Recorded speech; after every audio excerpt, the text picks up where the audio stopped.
আসসালামু আলাইকুম। আপনারা সবাই কেমন আছেন? আজকে আমি বার্গার পেটি রেসিপি বানিয়ে দেখাবো।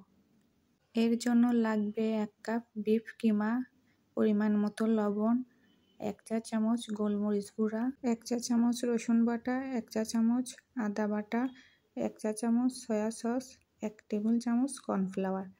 একটি ডিমের অর্ধেক এখানে আমি দিয়ে দিচ্ছি।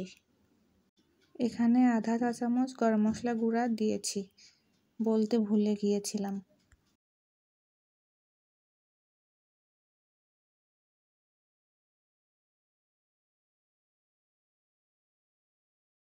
এক টুকরো পাউরুটির চারপাশের লাল অংশ বাদ দিয়ে সেই পাউরুটিটুকু নিয়েছি হালকা একটু পানি দিয়ে ভিজিয়ে।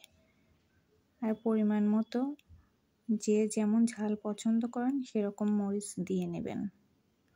এবার সব কিছু একসঙ্গে মেখে নিব। পাউরুটিটুকু হাত দিয়ে চটকিয়ে মিহি করে নিয়ে মাংসের সঙ্গে মেখে নিব।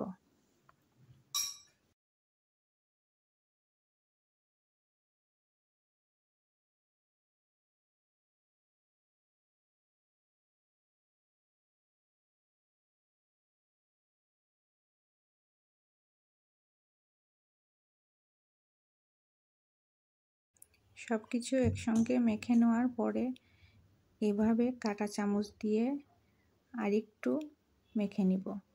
এভাবে করলে সব কিছু ভালোভাবে মাংসের সঙ্গে মিশে যাবে। এবারে এই কিমা 3টি ভাগ করে আমি 3টি পেটি বানিয়ে নিব। আলতো করে চেপে চেপে আমি 3টি পেটি তৈরি করে নিব। মসৃণভাবে পেটিটি তৈরি করার চেষ্টা করব।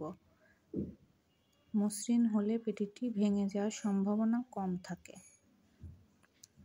এভাবে বানানোর পর হালকা তেলে সেঁকে নিলেই বিফ পেটি রেডি। এতক্ষণ আমার সঙ্গে থাকার জন্য অসংখ্য ধন্যবাদ। রান্নাটি ভালো লেগে থাকলে লাইক, কমেন্ট, শেয়ার করতে ভুলবেন না এবং আমার চ্যানেলটি সাবস্ক্রাইব করে আমার পাশে থাকবেন। আপনারা চাইলে এভাবে বানানোর পর ফ্রিজে সংরক্ষণ করতে পারেন, ডিপ ফ্রিজে রেখে। আল্লাহ হাফেজ।